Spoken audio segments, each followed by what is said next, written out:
Get into the book of Zechariah and begin our study.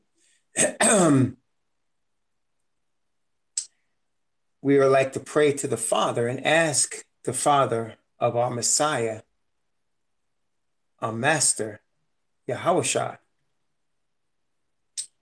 to bless us with his spirit of righteousness and grace, that as we go into his word, his name would be uplifted and honored and given glory. Amen. Thank you, Bataman. Thank you, Isha.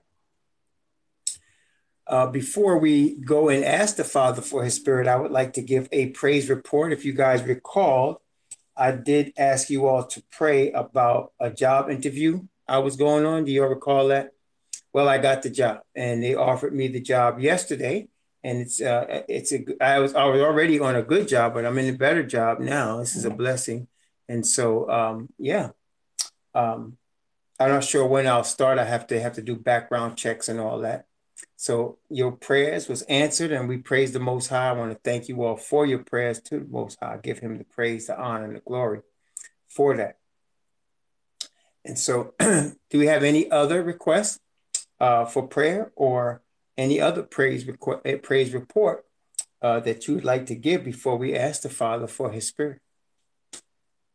No, I'm actually staying here. This job is in Arlington, Virginia, and I'm going to be working in the DC area still. So I'm not sure what's going on, but that's the situation. Yes, I'm going to be staying here. Your sister-in-law's mother. Okay, your sister-in-law's mother. Okay, got you, Kimmy.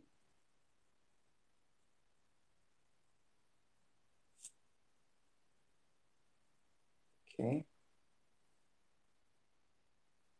Got that.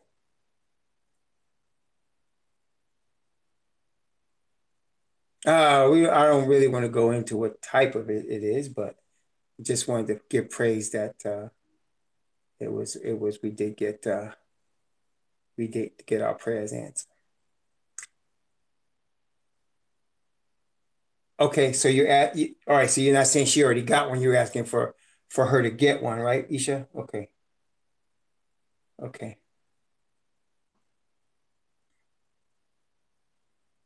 That's not for both of them, it's just for Ramona, right?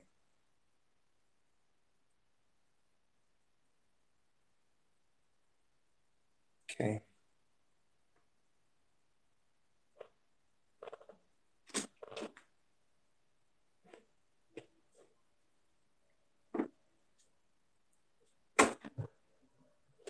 Okay. All right. Any other prayer requests?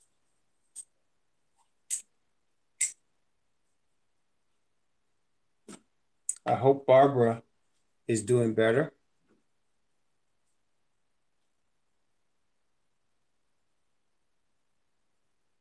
Okay. All right, then. Let's get ready to pray.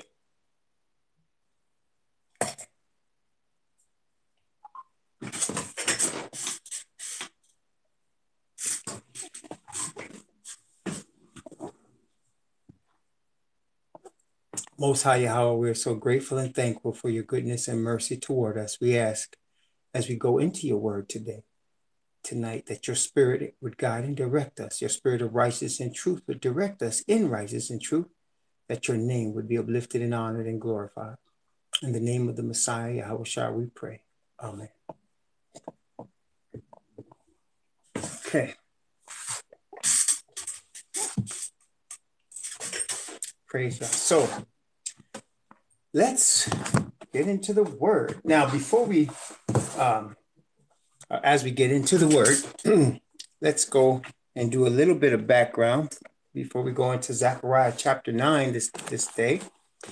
Let's start in Revelation chapter 21, where we have read many times, but Revelation chapter 21, just to show a couple of things from Revelation chapter 21.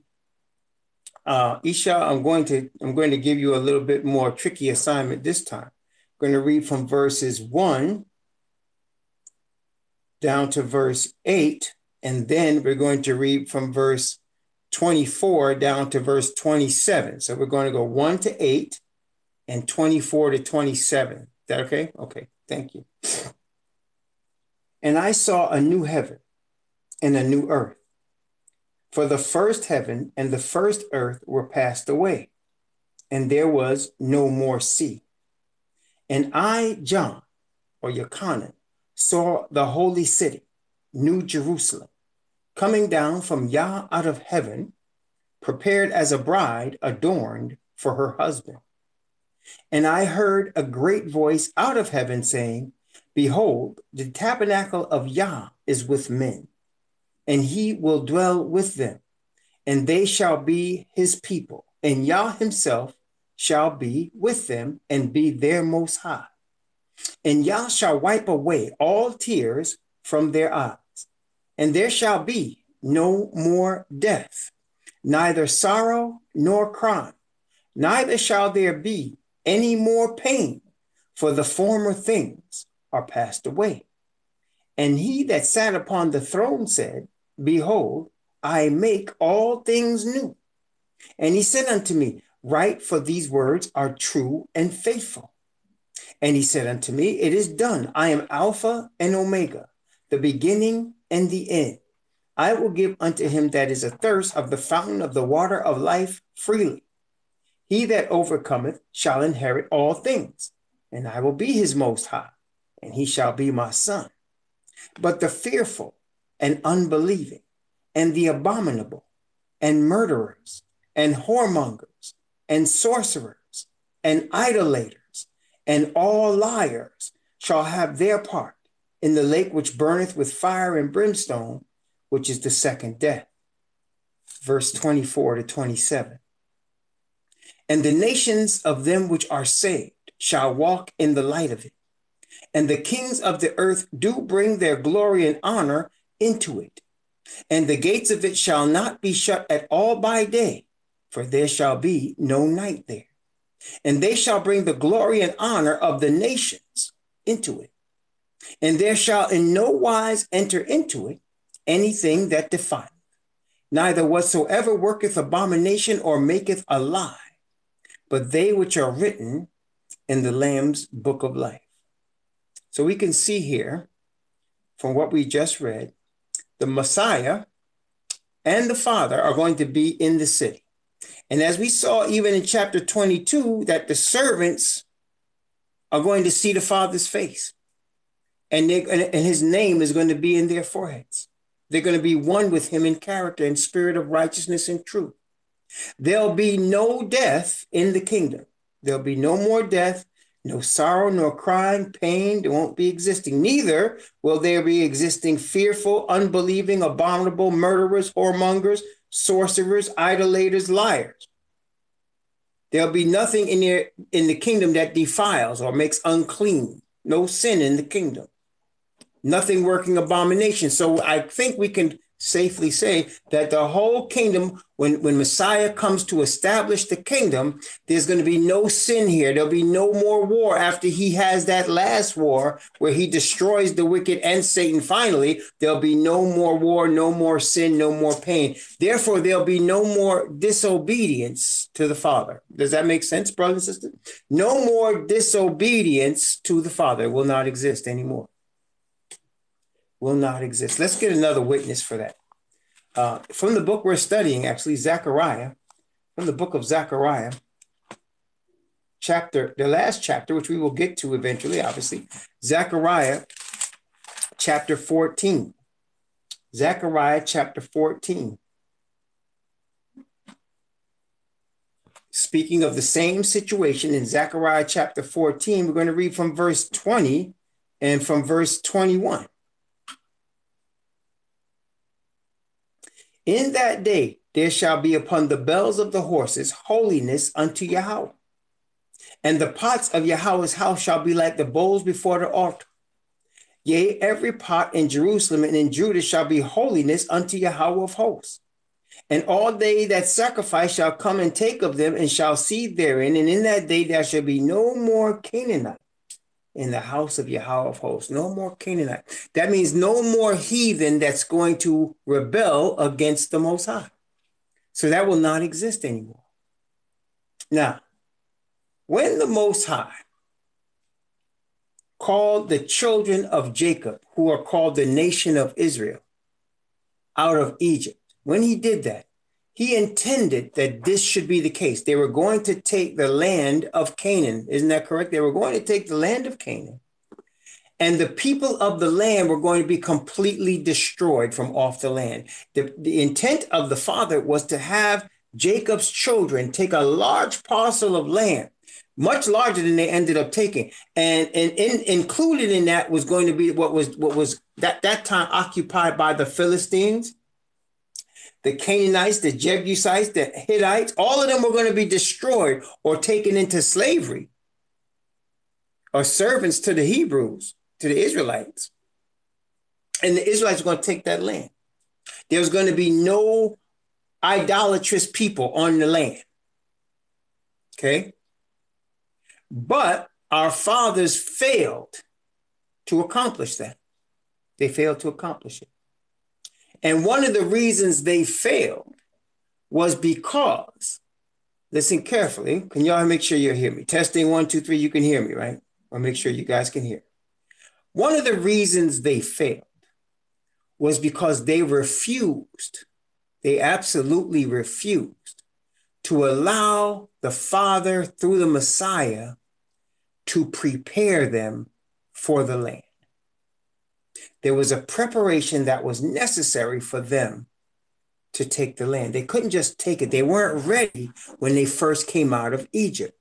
And as we saw why, we looked at several scriptures. In fact, let's take a look at a couple of them now. They weren't ready. Let's look at Ezekiel chapter 20. Ezekiel chapter 20. And we can see why they weren't prepared. Ezekiel chapter 20, when they first came out, these are the children of Jacob when they first came out of the land of Egypt. Ezekiel chapter 20, I'm going to read from verse 1. I'm going to read from verse 1.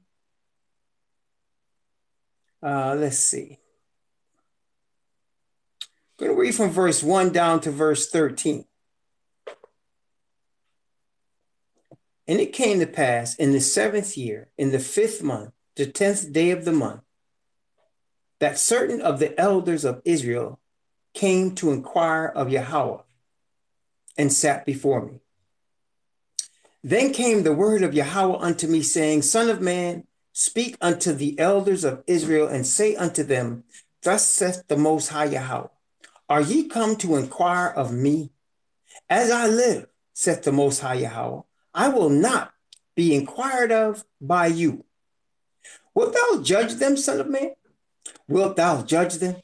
Cause them to know the abominations of their fathers, and say unto them, Thus saith the Most High Yahweh, in the day when I chose Israel, and lifted up my hand unto the seed of the house of Jacob, and made myself known unto them in the land of Egypt, when I lifted up my hand unto them, saying, I am Yahweh your Most High. In the day that I lifted up my hand unto them to bring them forth of the land of Egypt into a land that I had espied for them, flowing with milk and honey, which is the glory of all lands. Then said I unto them, Cast ye away every man the abominations of his eyes, and defile not yourselves with the idols of Egypt. I am Yahweh your Most High. But they rebelled against me, and would not hearken unto me. They did not every man cast away the abominations of their eyes, neither did they forsake the idols of Egypt. Then I said, I will pour out my fury upon them to accomplish my anger against them in the midst of the land of Egypt. But I wrought for my name's sake, that it should not be polluted before the heathen among whom they were, in whose sight I made myself known unto them, in bringing them forth out of the land of Egypt. Wherefore I caused them to go forth out of the land of Egypt and brought them into the wilderness. And I gave them my statutes and showed them my judgment, which if a man do, he shall even live in them. Moreover, also I gave them my Sabbaths to be a sign between me and them, that they might know that I am Yahweh that sanctify them. But the house of Israel rebelled against me in the wilderness and walked not in my statutes, and they despise my judgments, which if a man do, he shall even live in them. And my Sabbaths they greatly polluted. Then I said, I will pour out my fury upon them in the wilderness to consume them. So you can see there was a preparation. They were coming out of Egypt and they were used to idolatry. They were used to the gods of Egypt. They were used to the culture of Egypt, the lifestyle of Egypt. And so they needed a training and a preparation to enter into a land that the Most High had set aside for the children of Jacob, that should be theirs forever, and that they should banish all unrighteousness from that land. But they needed a preparation first in order to be able to get there. Okay? In order to be able to get there. Let's take a look at some of the instances of why they didn't make it properly in the first 40 years. Let's go back. Numbers gives us a lot of examples of what happened here. Let's look at Numbers. Oh man. Let's start at chapter 11. Numbers chapter 11. Let's read from verse 1. I'm going to read from verse 1 down to verse 8. Numbers 11, 1 to 8. And when the people complained, it displeased Yahweh. And Yahweh heard it, and his anger was kindled. And the fire of Yahweh burnt among them and consumed them that were in the uttermost part of the camp. And the people cried unto Moses. And when Moses prayed unto Yahweh, the fire was quenched. And he called the name of the place Taberah, because the fire of Yahweh burnt among them. And the mixed multitude that was among them fell a lusting. And the children of Israel also wept again and said, who shall give us flesh to eat?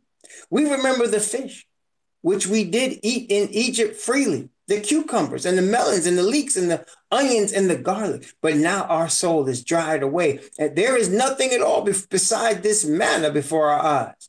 And the manna was as coriander seed, and the color thereof was as the color of bdellium. And the people went about and gathered it and ground it in mills and beat it in a mortar and baked it in pans and made cakes of it.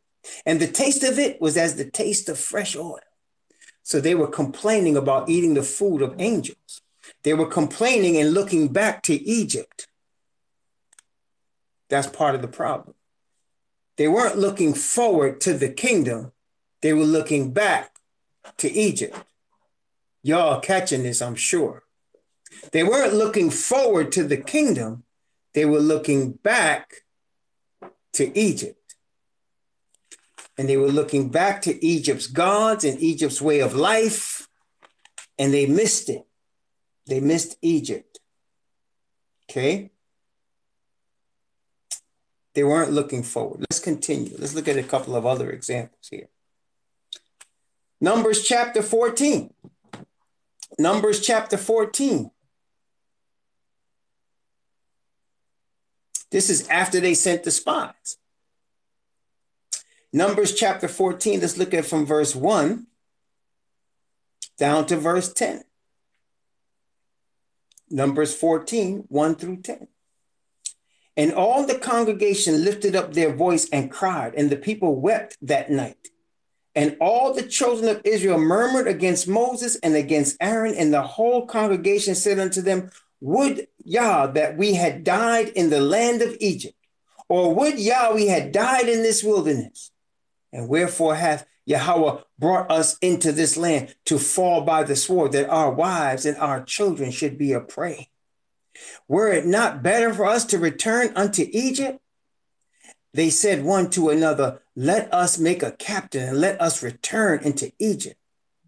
Then Moses and Aaron fell on their faces before all the assembly of the congregation of the children of Israel. And Joshua the son of Nun and Caleb the son of Jephunneh, when they were of them that searched the land, rent their clothes. They spake unto all the company of the children of Israel, saying, the land which we passed through to search it is an exceeding good land. If Yahweh delight in us, then he will bring us into this land and give it us, a land which floweth with milk and honey. Only rebel ye not Rebel not ye against Yahweh, neither fear the people's land, for they are bread for us. Their defense is departed from them, and Yahweh is with us. Fear them not. But all the congregation bade stone them with stones. And the glory of Yahweh appeared in the tabernacle of the congregation before all the children of Israel. Let's listen now. Watch now. They rebelled. And only two men of all the thousands of Israel believed they could take the land. Only two. Everything appeared against them. They're out in the wilderness. And the people that were in the land were set in fenced cities with armed soldiers. They were bigger and stronger looking than the Israelites. And so they were outnumbered. The people looked more powerful than them. Are you listening? And it didn't appear that they could take the land at all. And only two people, two men, they were just men, flesh and blood like you and me, but they trusted. They were looking forward. They were understanding that the Most High led them all that way. They were remembering how he provided for them. They remember what he had done for them, and they weren't worried about how big the opposition was. They wasn't worried about how much taller and how much stronger and how much well-armed they were or how defensive their cities were. You hear what Caleb said? They are bread for us. Yahweh's with us. We can get it. Brothers and sisters, I'm saying, I'm going to state the obvious. We are the last generation. You and I, we're the last generation. There's not going to be generations after us. We only have a few more years. Like I said, we don't have any more than 12 years. 12 years is about all we got left. Okay? We are close to the borders of the promised land. And before we get to, as we get closer, there's going to be more opportunities to be discouraged. More opportunities to be discouraged and to lose faith in the Most High. You remember what the apostle said? He said, these things are written for our examples, upon whom the ends of the world are come. They're written for our examples. We can't act like we never read these things. We can't act like we don't understand what happened here. We can see it. These are our fathers. Right? These are our fathers. And so we have to learn from their experience. We're going to be tested. We have to expect to be tested. And why? Because there's a preparation that we need coming out of spiritual Babylon to be prepared to enter into Messiah's kingdom where there'll be no more sin. There'll be no more sin there. There'll be no more murmuring and complaining there. There'll be no more sadness there, but we have to go through some humbling experience in order for us to be prepared for that. Let's continue. Numbers chapter 21. Numbers chapter 21. Numbers 21. Let's see. Yes, I'm going to read from verse 9. From verse 1 down to verse 9. Numbers 21 from 1 to 9. And when King Arad, the Canaanite, which dwelt in the south, heard tell that Israel came by the way of spies, then he fought against Israel and took some of them prisoners. And Israel vowed a vow unto Yahweh and said, if thou wilt indeed deliver this people into my hand, then I will utterly destroy their cities. And Yahweh hearkened unto the voice of Israel and delivered up the Canaanites, and they utterly destroyed them. And their cities, he called the name of the place Orma. See the word Orma? It means utter destruction. That's why they said they utterly destroyed their cities. Orma. That's where you get the word Arma, which is Armageddon, place of final destruction. Armageddon. Arma is the same as Orma, right? Okay, remember that one. Now, and they journeyed from Mount Or by the way of the Red Sea to compass the land of Edom. And the soul of the people was much discouraged because of the way. And the people spake against Yah and against Moses, wherefore have you brought us up out of Egypt to die in the wilderness? For there is no bread, neither is there any water, and our soul loatheth this light bread. And Yahweh sent fiery serpents among the people and bit the people, and much people of Israel died. Wherefore the people came to Moses and said, we have sinned, for we have spoken against Yahweh and against thee. Pray unto Yahweh that he take away the serpents from us. And Moses prayed for the people. And Yahweh said unto Moses, make thee a fiery serpent and set it upon a pole. And it shall come to pass that every one that is bitten, when he looketh upon it, shall live. And Moses made a serpent of brass and put it on a pole. And it came to pass that if a serpent had bitten any man, when he beheld the serpent of brass, he lived. Now you remember what the Messiah said, as Moses lifted up the serpent in the wilderness, so must the Son of Man be lifted up, right? Isn't that what he said? As Moses lifted up the serpent, let's look at that. Gospel of John chapter 3. Gospel of John chapter 3.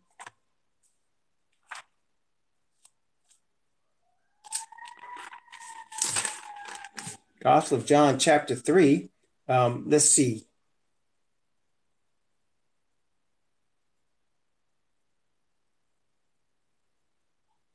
Let's read from verse 14. Read from verse 14 and go down to verse 15. Actually, from verse 14, let's read down from verse 14 down to verse 17. Yeah, from 14 to 17.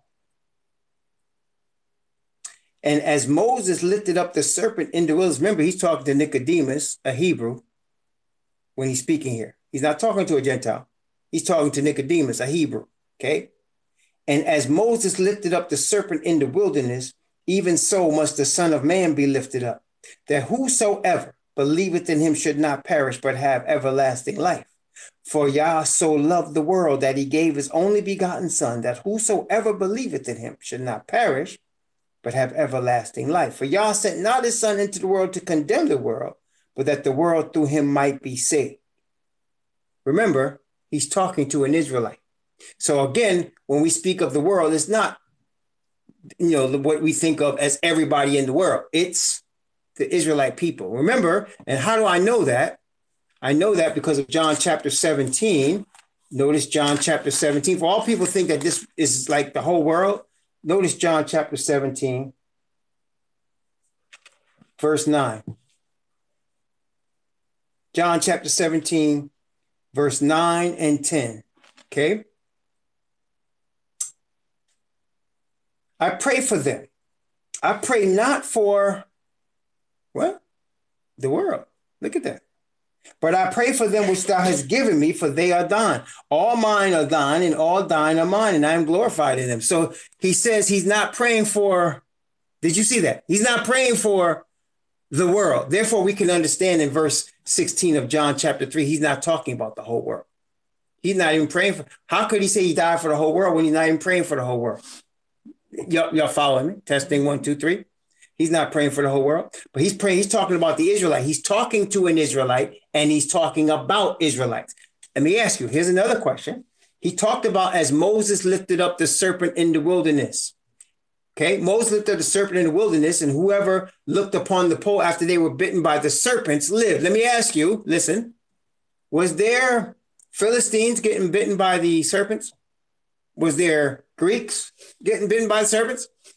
Was there Chinese getting bitten by the serpents? Well, who was getting bitten by the serpents in the wilderness? Who was it that looked on the pole and lived? It was Israelites, the people of Israel. And let me remind you again, who was Nicodemus? Was he Egyptian? Was he a Babylonian?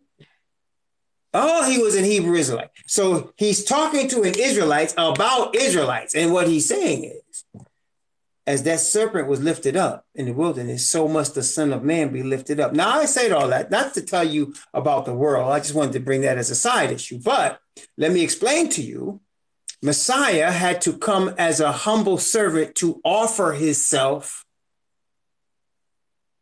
for his people. Does that make sense? Testing 1, 2, 3. Are we following that, right? He had to come as a humble servant to offer himself for his people. And what happened now is the Israelites were so oppressed by their enemies that they were hoping that all the prophecies talking about Messiah coming to destroy the enemy, that they were looking for that. You understand? They were looking for him to come as a conqueror. Like, for example, Psalm, what is it? Let me see. Which one do I want the Psalm? No, I only do want Psalm. Psalm 2. I do want Psalm 2. I want Psalms 2. Notice Psalms 2. This is typical of what the Israelites expected when Messiah appeared the first time. Notice what it said. Why do the heathen rage and the people imagine a vain thing? The kings of the earth set themselves and the rulers take counsel together against Yahweh and against his anointed, which is translated Messiah, saying, let us break their bands asunder and cast away their cords from us. He that sitteth in the heavens shall laugh. Yahweh shall have them in derision. Then shall he speak unto them in his wrath and vex them in his sore displeasure. Yet have I set my king upon my holy hill of Zion. I will declare the decree. Yahweh hath said unto me, thou art my son. This day have I begotten thee. Ask of me, and I shall give thee the heathen for thine inheritance, and the utmost parts of the earth for thy possession.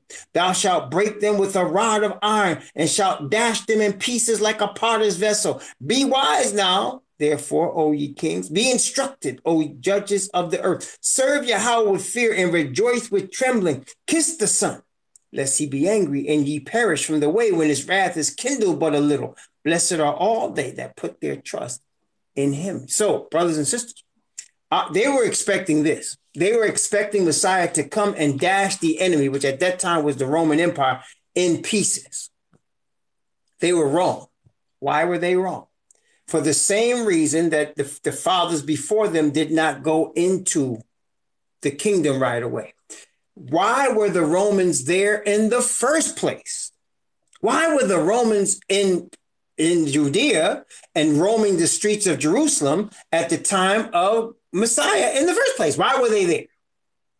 They were there because the children of Israel had rejected the Most High's word, had either added to it or taken from it so many times in disobedience that he allowed the enemies to now take over their land. They didn't want to acknowledge that. So therefore they were crying unto the Most High, just like we read in Zechariah already. They were crying, but he wasn't hearing them because they needed to humble themselves and understand why they were in the position they're in. Are you listening to me?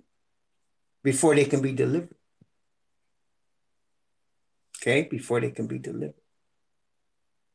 And even when Messiah was dead and resurrected, the apostles asked him, wilt thou at this time restore the kingdom to Israel? See, they were still looking for him to destroy their enemies. What they didn't understand was there was a great preparation. We were in the midst of a long 2,000-something year prophecy that Daniel had been given. And all of that time, Daniel was discouraged, if you recall, because the time, the Bible says, was long. The disciples didn't quite understand that. But there was a humbling and a surrender needed for generations. We are the last one. What does that tell us? Brothers and sisters, we have to come to the word of the Most High, to our God. Notice again, Deuteronomy chapter 8. Deuteronomy chapter 8. Deuteronomy 8.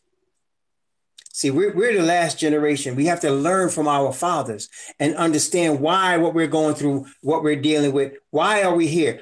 The Romans were marching the streets of Jerusalem because of disobedience of our fathers. And before them, the Greeks, right? And before them, the Medes and the Persians. And before them, the Babylonians. All because of disobedience. Okay, all because of disobedience. So what is our situation? We're in our enemy's land. And brothers and sisters, like I said, I say this often because it's dear to my heart. I have to say, we have people that are Hebrew Israelites by blood, that are in jail by the hundreds of thousands. Are you hearing me? The United States of America has more people in prison than the next 5 nations combined. The United States of America has more people in prison than communist China, than Russia. There's more people in prison in the United States, and most of those people are the children of Jacob in prison, doing labor for 25 cents a day. You know what that's called, right? It's called slavery. Okay? Even to this day. See, they got us focused on, and I'm not saying women are not treated nice either, but they're not, all women are not Hebrews. The males of the Hebrews been treated worse than any woman, especially any Caucasian woman. Okay? There's nobody been suffering like us. And we're the lowest paid. We're the lowest paid. We're in the biggest debt. We have the greatest number of heart disease, diabetes, right? It's all among us, okay? And why? Why? Why is that? Our fathers were disobedient. We have been brought to our enemy's land. And now we are being awakened. We are being awakened so that we can be prepared and we can surrender to the preparation that's necessary to get us to the next level, which is the kingdom. We're right there. Okay, let's read this Deuteronomy chapter 8. Deuteronomy chapter 8. I'd like to read the whole thing, but let's go in sections, Isha. Let's go from verse 1 to verse 9 to begin, from 1 to 9. Deuteronomy chapter 8 from 1 to 9. All the commandments, he's speaking to the Israelite people. I just want to remind everybody of that. He's speaking to the Israelite people here through Moses, okay? All the commandments which I command thee this day. By the way, he didn't make a covenant with any other nation but Israel. He only made a covenant with Israel, right? We've already read in Zechariah, Israel is the apple of his eye. That is why we receive the greatest punishment when we are not obedient to him. Testing 1, 2, 3. That is why we receive the greatest punishment when we are not obedient to him, because we are not like everybody else. Okay? We're that child where, all the other children are getting in trouble and the trouble looks like it's fun. Right? And your mama grabs you and say, where you going? I'm going with my friends. No, you not, but everybody else is going. You not everybody else. Your mama ever told you that? If you blessed, she did. Right? You blessed, she did. You not everybody else. You not going. But everybody's going. You not going. Where that party at? It's in such and such and such and such a street. That dangerous part of town? But mom, everybody's going. You not everybody. You not going. Later on, when you're grown, you can look back and say, you know what? She was right. Right? She was right. Kept me out. I probably got stopped from getting killed or in trouble or something, right? That's what the Most High is doing for us now. Other nations getting blessed in this system. We not. They put up an entertainer, a basketball player, a rapper, somebody mind controlled on television for you to think they successful because they got all kind of money, right? Or at least they tell you they got all kind of money, right? That's a smokescreen. Most of us are suffering. Most of us in debt. Am I lying? Most of us in debt. Most of us are suffering. Because why? This system was not built for us. But everybody else is profiting. We not everybody else. We need to understand that. We don't serve the same God as everybody else. We are not everybody else. He designed us to be the head and not the tail. And he's trying right now in the awakening to prepare us to be the head once again. Praise Yah. Because his word is going to come to pass. Praise the Most High Yah. Notice again. All the commandments which I command thee this day ye shall observe to do, that ye may live and multiply and go in and possess the land which Yahweh swear unto your fathers. And thou shalt remember all the way which Yahweh thy Most High led thee these 40 years in the wilderness to humble thee and to prove thee, to know what was in thine heart, whether thou wouldest keep his commandments or no. And he humbled thee and suffered thee to hunger and fed thee with manna which thou knewest not, neither did thy fathers know, that he might make thee know that man does not live by bread only, but by every word that proceedeth out of the mouth of Yahweh doth man live. Thy raiment waxed not old upon thee, neither did thy foot swell these 40 years. Thou shalt also consider in thine heart that as a man chasteneth his son, So Yahweh thy most high chasteneth thee. Wherefore thou shalt keep the commandments of Yahweh thy most high, to walk in his ways and to fear him.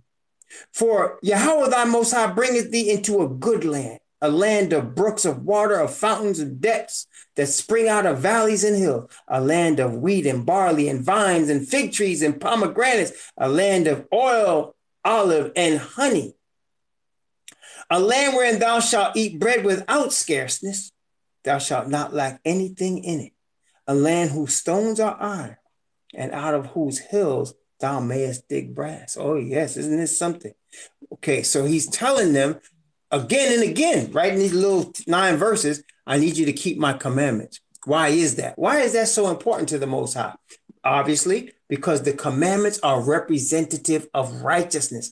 All thy commandments, the psalmist says, are righteousness. The character of our Father is righteousness. Messiah's new name is Yahweh, our righteousness. You understand? Yahweh Sadak, that's his new name. And so I'm not saying it right. I'm going to learn how to say it right in the kingdom when you teach me how to speak proper Hebrew. But for now, I understand it's Yahweh Sadak, Yahweh our righteousness, right? Yahweh Asadak. Now, that being the case, he wants his people to be covered in his righteousness. Therefore, he says, I need you to keep my commandments. We understand that we can only keep his commandments with the anointing that he gives us by his spirit, right? We can only keep it by the anointing that he gives us. And we get that anointing with our willingness to surrender ourselves to him and to give him the honor, the praise, and the glory alone. Amen. Let's continue from verse 10 down to verse 20. Deuteronomy chapter 8 from verse 10 down to verse 20. When thou hast eaten and art full, then thou shalt bless Yahweh thy most high for the good land which he hath given thee. Beware that thou forget not Yahweh thy most high in not keeping his commandments and his judgments and his statutes which I command thee this day. Lest when thou hast eaten and art full, and hast built goodly houses and dwelt therein, and when thy herds and thy flocks multiply, and thy silver and gold is multiplied, and all that thou hast is multiplied, then thy heart be lifted up, and thou forget Yahweh thy most high, which brought thee forth out of the land of Egypt from the house of bondage, who led thee through that great and terrible wilderness, wherein were fiery serpents and scorpions and drought, where there was no water, who brought thee forth water out of the rock of flint, who fed thee in the wilderness with manna, which thy fathers knew not, that he might humble thee, and that he might prove thee, to do thee good at thy latter end. And thou say in thy heart, my power and my might of my hand have gotten me this wealth. But thou shalt remember Yahweh thy most high. For it is he that giveth thee power to get wealth, that he may establish his covenant which he sware unto thy fathers, as it is this day. And thou shalt do, and it shall be, if thou do at all forget Yahweh thy most high, and walk after other gods, and serve them, and worship them, I testify against you this day that ye shall surely perish. As the nations which Yahweh destroyeth before your face, so shall ye perish, because ye would not be obedient unto the voice of Yahweh, your most high. So, brothers and sisters, he is the God of the Israelites. He promised them a blessing, and he warned them against getting high and mighty and thinking it was their own strength. Hey, listen, isn't that what goes on today? People get all this power and money, the top people of the earth, the 1%, and they think they earned it on their power and their strength and they might. They're not giving the Most High any glory at all. Right? And at all. Okay. So brothers and sisters, we can see here why he's trying to humble us and make sure we're prepared, because he doesn't want us to be like them. You can see he doesn't want us to be like them. Now, notice at the end of this chapter, he mentioned the nations which Yahweh destroyed before your face. So remember, he intended that they should wipe everybody off that land, because we listed the sins in Leviticus chapter 18 that they were committing in that land. And he meant to wipe them all off. But of course, as we mentioned, our fathers failed in that endeavor. Especially that is made evident with the Philistines. Philistines stayed on the land. They never did wipe the Philistines off the land. They were supposed to take all of that land all the way to the ocean. They were supposed to take from the Jordan to the ocean, even before on the other side of Jordan, even all the way down to the river of Egypt. They were supposed to take all of that was supposed to be there. They never got it because they never got all the heathen off the land. Why didn't they get all the heathen off the land? Is because they kept settling without taking everything the Most High commanded them to take, number one. And then number two, they started getting caught up in the gods of the people of the land. And it caused them to go backwards over and over and over again. Okay? Here we are, brothers and sisters, in our enemy's land. Now, again, I want to stress, we understand we're not trying to be rebellious in our enemy's land. We're not trying to be rebellious in our enemy's land. What we are trying to do is seek righteousness from our God in our enemy's land. Isn't that correct? We're seeking righteousness from our God in our enemy's land. Now, the Father is going to have happen what he intended to happen. And tonight, as we're studying Zechariah chapter 9, you're going to see all of these elements in Zechariah chapter 9. First, you're going to see him deal with the Philistines. Then you're going to see him introduce Messiah as the hope of Israel in a humble way, which is how we have to come to Messiah in a humble way. Then at the end, you're going to see the people of Israel rise up and destroy their enemies. This is kind of typical, actually, in Zechariah, in that you see a lot, almost thousands of years of prophecy and history go by in a short space. He does that in several places, as we will see. And actually, we've already seen, but this is particularly here. We're going to see it here again. He takes thousands of years of prophetic history and he puts it in a few verses. Okay, he does that in chapter 14 as well. We'll see that when we get there. But in chapter 9, you're going to see these things. Now, let me ask you a question before we go to Zechariah chapter 9. Let me ask you a question. What does the word Philistine mean today? Who are the Philistines and where is their land today? Can you tell me? Who are the Philistines and where is their land today? Can you tell me who they are? Do you know what the word? Yes, still, yeah. What are they called though? They got a name. They got a name. That's exactly right, Isha, but they got a name. What is their name? They got a name. Oh, you know it. You guys hear it all the time. You hear it in the news every single day. You hear their name every day. You hear their name. You just don't recognize it as Philistines, even though that's right, Palestinians. The whole word Palestine, if you look up the word Palestine, it is the root word. It means Philistines. They call it the land of Palestine. It means the land of the Philistines. That's what they call it, okay? So the people in the land that is the Philistines right now have converted to a combination, some of them Islamic, right? Some of them Christian, right? In the land of the Philistines. Two of the religions of Rome, okay? Some of them Islam, some of them Christian.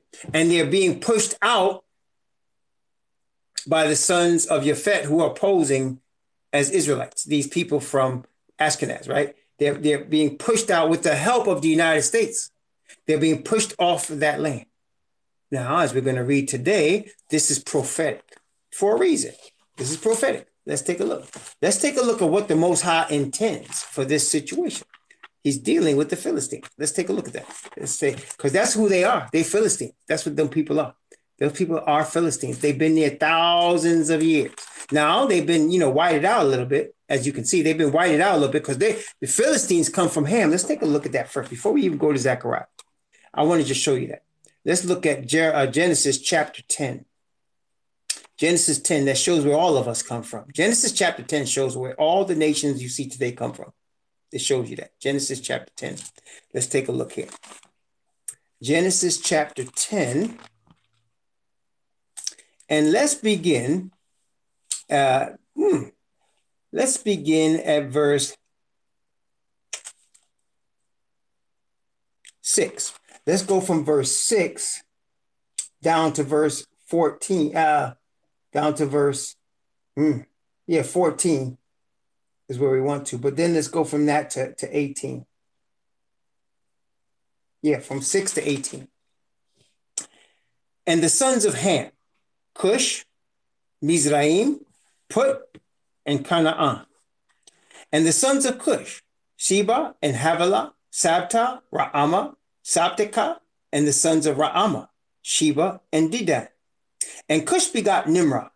He began to be a mighty one in the earth. He was a mighty hunter before Yahweh, wherefore it is said, even as Nimrod, the mighty hunter before Yahweh. The beginning of his kingdom was Babel and Erech and Akkad and Calneh in the land of Shinar. Out of that land went forth Ashur and builded Nineveh, the city of Rehoboth and Calah, and Rezin between Nineveh and Calah. The same is a great city. Mizraim begot Ludim and Ananim and Lahabim and Naphtuhim and Pathrusim and Casluim, out of whom came Philistine. You see that? That's where you get your Philistines from. Philistine.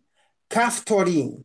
And Canaan begot Sidon, his firstborn, and Heth, and the Jebusite, and the Amorite, and the Girgasite, and the Hivite, and the Arkite, Sinite, and the Arvadite, and the Zemarite, and the Hamathite. And afterward were the families of the Canaanites spread abroad. So you have all the Canaanites, and then you have the Philistines. Now, Canaan was not the father of the Philistines. As you can see, Mizraim begot Philistines. So Philistines are of the same bloodline as the original Egyptians, right? Testing 1, 2, 3. Are you finding me? So it says Mizraim. Mizraim, if you look up the word Egypt, you will find Mizraim, because that's what Egypt, the name Egypt was given to them later, but their original name was Mizraim. Mizraim is their name. That's Egypt's name. And so Egyptian begot Philistine. So wait a minute.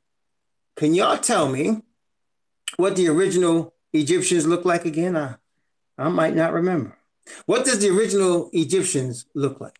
Oh, yes, black. That's right. They were black people. And so these black people begot some people that became Philistines. So what can we say the Philistines look like? The original Philistines obviously were people of color. But if you look at Palestine today, you don't see too many dark people over there in Palestine. They have a little color to them, but they not, you know what I'm saying? They not. Why is that? We got to remember, over the course of thousands of years, what are you dealing with? You're dealing with the Babylonians overrunning them. They were black people. But then you're dealing with the Medes and the Persians overrunning them. They were more Caucasian. Then you're dealing with the Greeks overrunning them. That's when they really started turning, more lighter. And then you got the Romans overrunning them. And when them Greeks and Romans come through, they brought all kind of European seed with them. As a matter of fact, Mizraim became Egypt, and Kemet, the capital city, became Alexandria after Alexander, the great general from Greece, which it is to this day still called Alexandria, which is why even to this day you got fair-skinned or more fairer-skinned people in northern Egypt and in Palestine, even though they all come from Ham's children. Everybody following? So that's where they come from. And they still there. They've been there thousands of years, And now they're getting kicked off. In the 20th century, it started. They were beginning to get kicked off the land. So now let's go to Zechariah chapter 9. Remember now, we all need a humility. Messiah is a sign. I did all of that to show you. Messiah is a sign to his people. Remember, Messiah came to save the lost sheep of the house of Israel, and he's a sign to his people. He came first humble. The next time he comes is not going to be humble. It's going to be with power and in war, right? But the first time he come humble. This is for us. We need to also come humble to our God, our Messiah, not white Jesus, not Christianity. We need to come to our God. And we need to come to him. Our God is not the God of a denomination. Listen, he's a God of a nation. He's not the God of just any nation. He's a God of the nation that came out of the children of Jacob. Testing 1, 2, 3. Are you following me? That nation is scattered because of our sins. It's scattered all over the earth. But he's not the God of a denomination. He's the God of a nation. All the denominations came out of Rome, but the nation came out of Jacob. Testing 1, 2, 3. You catching it? So all the denominations came out of Rome. All of these Christian denominations. I don't care whether they're Pentecostal, Baptist, Methodist, Lutheran, Anglican. All of them were formerly called. My wife and I were talking about this tonight. Am I lying if I say they were all at one time called Protestants? Are they not? Were they not? See, now they're not Protestants anymore because they're not protesting anymore. They're not protesting. They're just called evangelical. Christian now, but they used to be called Protestants because they were protesting Rome because they came out of Rome. They didn't exist before Rome. None of these churches existed before Rome. They all came out of their mother. They were birthed by Rome. They were birthed by Rome. And so that's why they're all part of the same system, you understand. Not one of these churches, not one of them. The Seventh-day Adventist Church was started with Ellen White. Ellen White was a Methodist. The Methodist started by John Wesley, which came out of Rome. Testing 1, 2, 3. Are you following me? Okay. All of them came out of Rome. Okay, because they were Protestants, protesting their mother, protesting their own mother. And that's what they're doing to this day. Whereas we as Israelites can track our descendants all the way back to Abraham. And if you want to, you can go all the way back to Adam. But as a nation, we come from Abraham, Isaac, and Jacob. We came through the nation. We look like ancient Egyptians. We were taken into slavery several times. The last time all over the earth, as Messiah said we would be. And now the times of the Gentiles are almost fulfilled. So we can go all the way back to our bloodline. We know where we came from. We understand now from the scriptures. But we also understand where Christianity started and all these denominations started. So we know our God is the God of a nation. And nobody's taking the place of that nation. It's that nation that he has chosen from the bloodline of Abraham, Isaac, and Jacob. So let's now read Zechariah chapter 9. And let's begin at verse 1, Zechariah chapter 9, from verse 1 down to verse 7. Okay, watch this now. Watch closely. The burden of the word of Yahweh in the land of Hadrach and Damascus shall be the rest thereof. When the eyes of man, as all the tribes of Israel, shall be toward Yahweh. And a month also shall border thereby. Tyrus and Sidon, though it be very wise. Tyre did build herself a stronghold and heaped up silver as the dust and fine gold as the mire in the streets. Behold, Yahweh will cast her out and will smite her power in the sea, and she shall be devoured with fire. Ashkelon shall see it and fear. Gaza also shall see it and be very sorrowful. Ekron, for her expectation, shall be ashamed. And the king shall perish from Gaza, and Ashkelon shall not be inhabited. A bastard shall dwell in Ashdod, and I will cut off the pride of the Philistines, and I will take away his blood out of his mouth, and his abominations from between his teeth. And he that remaineth, even he shall be for our Most High, and he shall be as a governor in Judah, and as Ekron as a Jebusite. There's a lot here. It's very powerful. So first of all of these places that we named here, that you see named, are places in what was Philistine's land. Okay?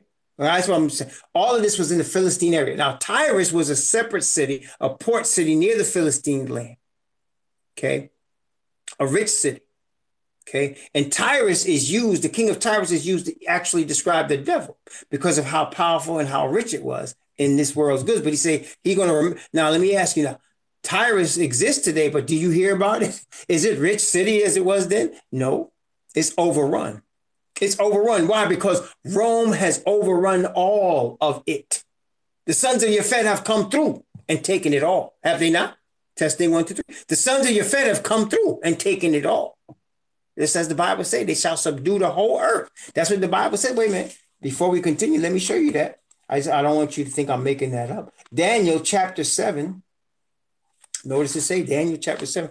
Rome does come from the sons of Japhet. Isn't that correct? And it comes from the north, right? So let's take a look here. Daniel chapter 7. Talking about the little horn, which is the Pope of Rome, this papacy. I'm going to read from verse 21 down to verse 23. From verse 21 down to verse 23. Daniel chapter 7. We'll come right back to Zechariah in a moment. Daniel chapter 7 from 21 to 23. And I beheld, and the same horn made war with the saints and prevailed against them until the Ancient of Days came and judgment was given to the saints of the Most High. And the time came that the saints possessed the kingdom. Thus he said, the fourth beast shall be the fourth kingdom upon the earth. Watch this. Which shall be diverse from all kingdoms and shall devour the whole earth and shall tread it down and break it in pieces. How much of the earth did it say? It said the whole earth. The fourth beast is Rome. Okay. And little horn is the papacy that comes out of Rome. Okay. So Tyre, Philistia, all of it devoured. First of all, y'all need to understand, I think you already do, that the Ashkenazis are just fronting for Rome. You need to understand that. The Ashkenazis are fronting for Rome because out of Rome come all the abominations. Remember the harlot, mother of all abominations of the earth? Yes. So you can see right there from the scriptures, all of this is controlled by Rome. And it's pushing the Philistines out and it's spanking them. But notice the hope that is given here in verse 7. Verse 7. So it says, notice it says, a bastard shall dwell in Ashdod. What does that mean? That means an illegitimate child, usually looked down upon because of his birth, because it was born out of wedlock, born by somebody that was a side piece, born by the side piece. You know what that means, right? So the child that's born of the side piece is looked down upon from the number one woman, the wife, and the husband and their children, they first, and the child that's born to the side piece is not favored. That's the bastard. Okay. It said this is going to be like that. It's going to be treated like that. Well, let me ask you, is Palestine being treated like that? Is Palestine being treated like a bastard? Is it not? Yes, it is. Yes, it is. Absolutely. But notice he's doing that to humble the Philistine. He's humbling the Philistine. Why? Notice verse 7 of Zechariah chapter 9. Verse 7, Zechariah chapter 9. And I will take away his blood out of his mouth and his abominations from between his teeth. But he that remains, you know what he's saying there? Because they're abominable, because they're pagan, they eat blood. Because he said his people should not eat blood, right? We're not supposed to eat blood. He said, I'm going to take his blood out of his mouth and his abominations from between his teeth. In other words, he's not going to act like a pagan anymore when I'm finished with the remnant of them, right? Look at. I will take away his blood out of his mouth and his abomination between his teeth. But he that remaineth, that's the remnant. He that remaineth, even he shall be for our God. What does that say? And he shall be as a governor in Judah, and Ekron as a Jebusite. What does that mean? Well, you remember now, the Jebusites dwelt in Jerusalem the whole time Israel was there. The Jebusites stayed there. Matter of fact, the Jebusites built Jerusalem. It was a Jebusite's land that David bought to build a temple on. That same land that Abraham was told to offer, that same spot that Abraham was told to offer his son of promise, Yishak. Same place. On the same mountain that he was is the same mountain that Jebusite owed that David bought to build the temple on. And so Jebusites dwelt with the Israelites, and he said Ekron is going to go from being pagan, blood-eating pagan, to somebody that's like a Jebusite. They're going to be like a governor in Judah. They're going to be worshiping our God, the remnant that's left. So what does that tell you? That there's Palestinians that's going to get converted. They're getting spanked so that they can get converted. Remember when we read earlier that horse that went to the south? Remember that? The grizzled and bay horse. The grizzled one went to the south. Remember, deliverance. There's going to be people in Palestine are crying out right now. Isn't that true? They're crying out. And there's going to be a remnant left that's going to worship our God. Praise the Most High Yah. See? They're getting on the receiving end of oppression right now. Not all of them are going to stay with Allah or white Jesus. No, they're going to come to the truth. Notice it said, he that remains, even he shall be for our God. That's what we're dealing with, right? Brothers and sisters. We're looking at prophecy being fulfilled right now. Look at this. This is amazing. Okay, look, okay. Now, watch this. Zechariah chapter 9. Zechariah chapter 9, verse 8. Zechariah 9, verse 8. And I will encamp about mine house because of the army, because of him that passeth by, and because of him that returneth. And no oppressor shall pass through them anymore. For now have I seen with mine eyes. See, there's going to be a remnant of the Philistines. And we can see that happening. I mean, right, when you look and see what's going on over there, right? What's happening? Israel is being funded by the United States, and they are horribly oppressing the Palestinians, pushing them out of their own houses, destroying their neighborhoods, just leaving them with nothing, killing men, women, and children. They've been doing it now for a long time. Okay, or at least the last since after World War II. Since after World War II, since 1948, they've been doing it. Okay, so that's almost what? That's what? 80 years now. 70 something years. They've been 70 years, a little over 70 years now they've been doing that. Okay, and so they're punishing the Philistines, but that's all right. A remnant of the Philistines is going to come to the truth. Praise the Most High. And he says they're going to have no more oppressors. And we already know the word told us in Ezekiel chapter 34 that the Most High is going to destroy those Edomites that are on his land, that are taking over. He's going to destroy them. We know that's going to happen. Okay, we know that's going to happen. When Messiah comes this next time, it's on. It's game on, and they don't want to see that day. But that's what's going to happen. Okay, there's going to be right now as we're talking. There's some Palestinians that are going to come to this truth. Praise the Most High. Yeah, they'll come to the truth of the Most High. He said, and then they're going to be with us. They're going to be with our God. The Bible says they're going to worship our God. Praise the Most High. And why? Verse 9. Verse 9. Verse 9. Zechariah 9, verse 9. Rejoice greatly, O daughter of Zion. Shout, O daughter of Jerusalem. Behold, thy king cometh unto thee. He is just and having salvation, lowly and riding upon an ass, and upon the colt, the foal of an ass. Lowly. See, Messiah is a sign. As he humbled himself to deliver his chosen ones, so all of his chosen ones must humble themselves to become like him. Testing 1, 2, 3. Are you following me? All of us must humble ourselves. We have to understand how we got here. What is our situation? How do we come here? How do we get to this point? Well, how did the Palestinians get to that point? They fought against Israel. They worship idols. They hated the nation. And now another nation is coming. The Rome has called forth the Ashkenazis to take that land and push them out and oppress them. They're the ones, when the Pope wear that fish hat, you ever see the hat? I'm not joking either. He wears a hat that's shaped like a fish on top of his head. They get that from the Philistines. The Philistines' god was a fish god. Yeah, it was a fish god. There you go. That's right. The fish god. Why? Because they were on the sea. They were on the coastline. They were, on the coastline. So they worshiped the fish god. Okay? See? Where they get fish, right? So Pope got that on, and he's kicking them off their land with these Ashkenazis. Isn't that amazing? That's amazing, isn't it? So through the humility of Messiah, Philistines are going to be born again. Through the humility of Messiah, all of the Israelites that are scattered are going to be born again. And when he comes the next time, it's not going to be in a humble manner. At that point, things are going to change. But right now, where we are right now, this is where we are right now. He's our example. He came humble.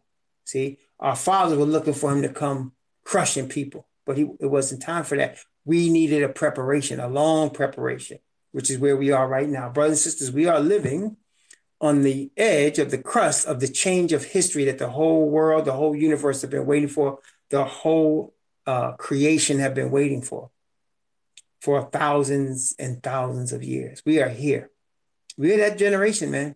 This is amazing. So look, let's continue. Now, he's going to show what happens after the humility of Messiah and the humbling of those people that end up becoming his remnant. Let's read Zechariah chapter 9. Let's read from verse 1. Let's read from verse 1. Let's read down from verse 1 down to verse 13.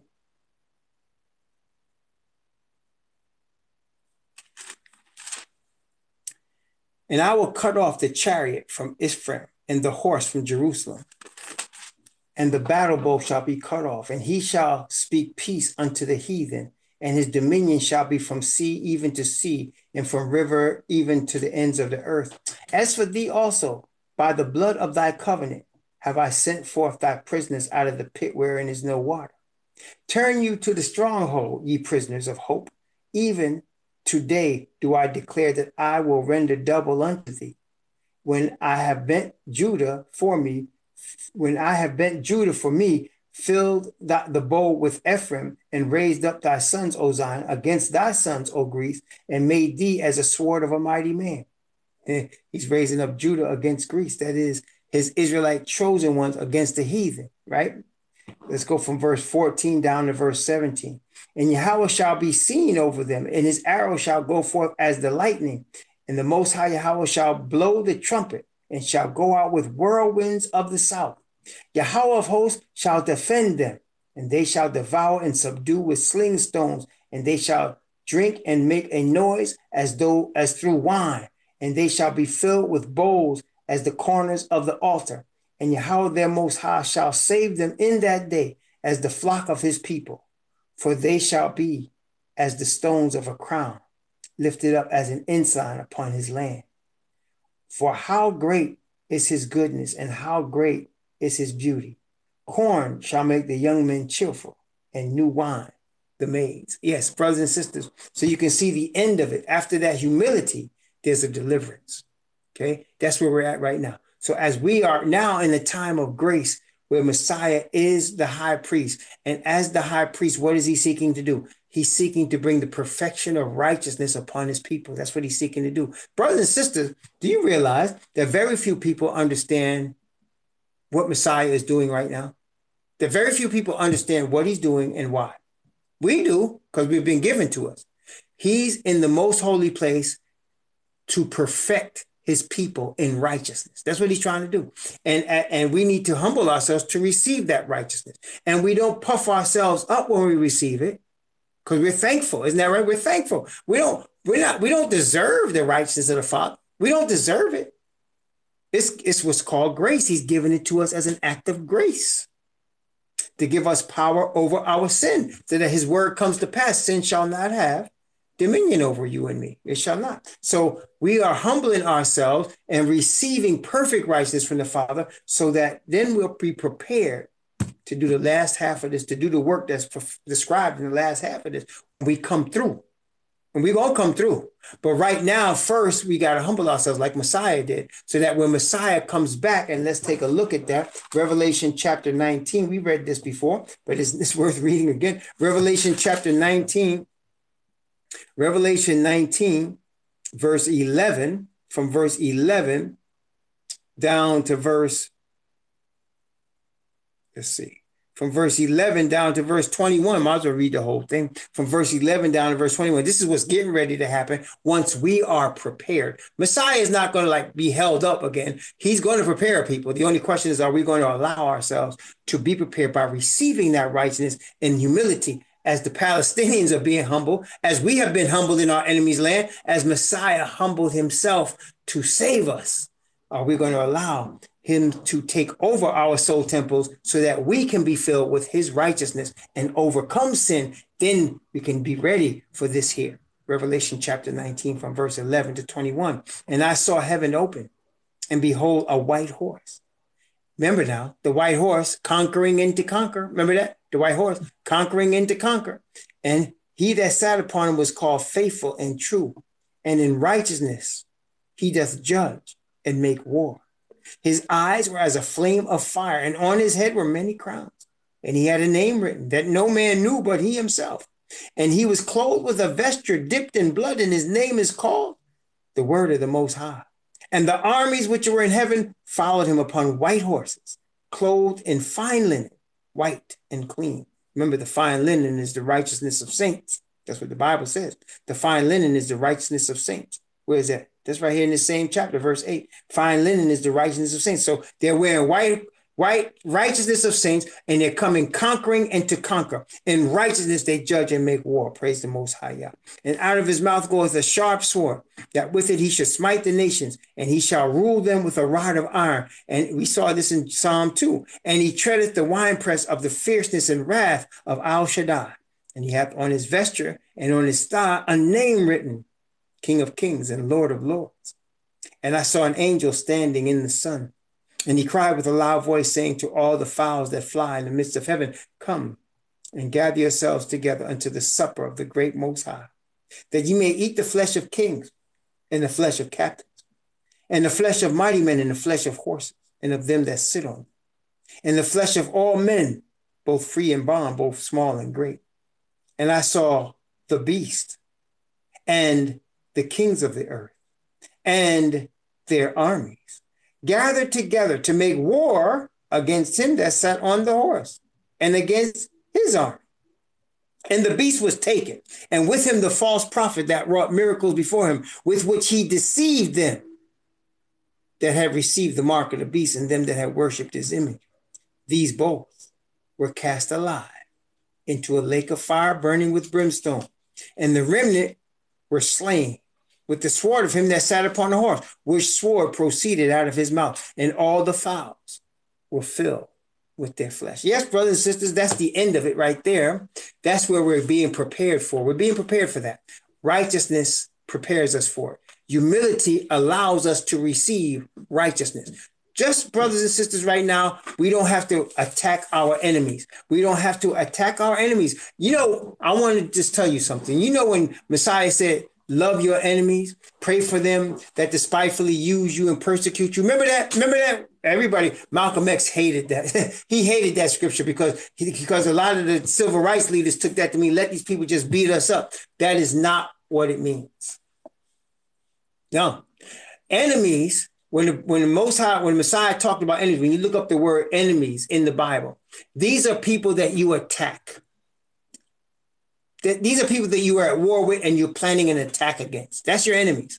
Are you following me? Testing 1, 2, 3. So when you talk about enemies, you're talking about people that you're planning to attack and you're planning to go at war with. So we're not planning to attack anybody, right? This does not mean you do not defend yourself against an attack. Does that make sense, brothers and sisters?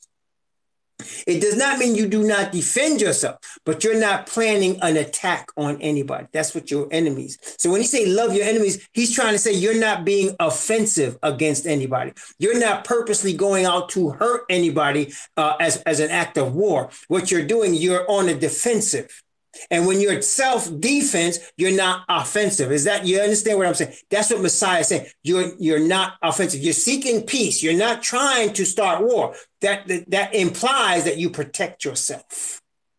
Okay? Yeah, that makes sense. So, and I like to use the example of Emmett Till. Do you guys know who Emmett Till was? Did any of y'all know who Emmett Till was? You ever heard of Emmett Till? If you haven't, look up the name Emmett Till, T-I-L-L, Emmett Till. Who was Emmett Till? Emmett Till was a 14-year-old boy who was, playing around like a 14-year-old boy, whistled at a woman just out of fun in Mississippi in 1955. He didn't realize how dangerous that was.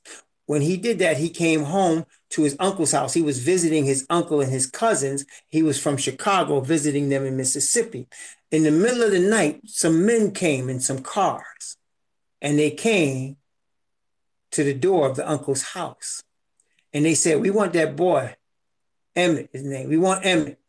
And the uncle gave Emmett to those men. Now, what should the uncle have done? What would you have done?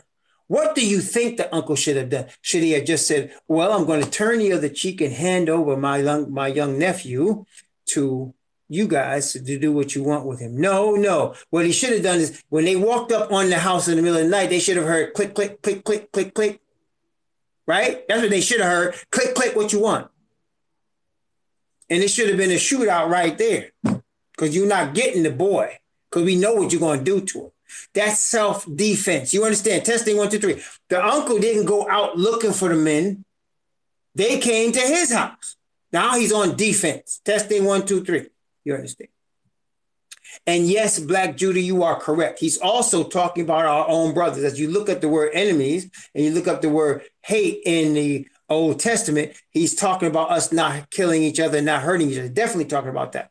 But it's not just that. We are, and remember now, in the time of Messiah, they were occupied by the Romans. They were occupied by the Romans, see? So they weren't in their own land in the time of Messiah. So he's telling us, live peaceably with all men as far as possible. Live peaceably. Of course, we're not supposed to attack our brothers, but at the same time, we're always not attacking anybody. We're not setting up armies to attack our enemies. Look, we are in an enemy's land, right? We're in our enemy's land. Smith and Wesson makes guns. Is Smith and Wesson owned by Hebrew Israelites? Is that a company that's owned by the Hebrew Israelites? No, no. That's their place. That's their arms. That's their stuff. You understand? So we can't outgun them. We're in their land. It's not given to us to do that. So, but we can defend ourselves and we can seek peace always, right? We're not going to allow them to just come and take our women and children and hurt them. Not going to do that. Okay? You understand? And we're praying for them before it's too late. Before it's too late. Because it's soon going to be too late. But for us, we need to be on the defense. We need to, humble ourselves and take the righteousness of the Father. We're not going to let nobody just walk in and do something to us. But we're not on the offensive. We're not trying to attack the enemy. Okay? We're not trying to attack the enemy. And soon, our captivity will be turned around. Very shortly. Right now, the awakening itself is the sign. See, that's what I keep telling people. Don't look at the Pope. Don't look at all these events. Even though we see all kinds of weather changes that are showing us that plagues have already begun, we're seeing all kinds of things that are showing us that the Spirit of the Father is withdrawn from the earth. We're seeing it. There's no question we're seeing it. But the real sign, the biggest sign, is our awakening. That's the sign. As more of us are awakening to the truth, as more of us are leaving Christianity and Islam and these other religions and coming to the Yah that was the God of Abraham, Isaac, and Jacob in obedience and his spirit of righteousness, the more of us are awakening to who we are, what our true history is, where we come from, why we are here. The more of that is happening, that is the sign that we're close to the end. And that is happening, brothers and sisters. As you know, as I'm speaking to you, it's happening. Praise the Most High Yah. Let's have a word of prayer. Heavenly Father, we are so grateful and thankful for all your mercy and grace toward us. Please continue to guide and direct our paths in humility and peace and strength and righteousness, that we might reflect perfectly your image through Messiah, we pray. Amen.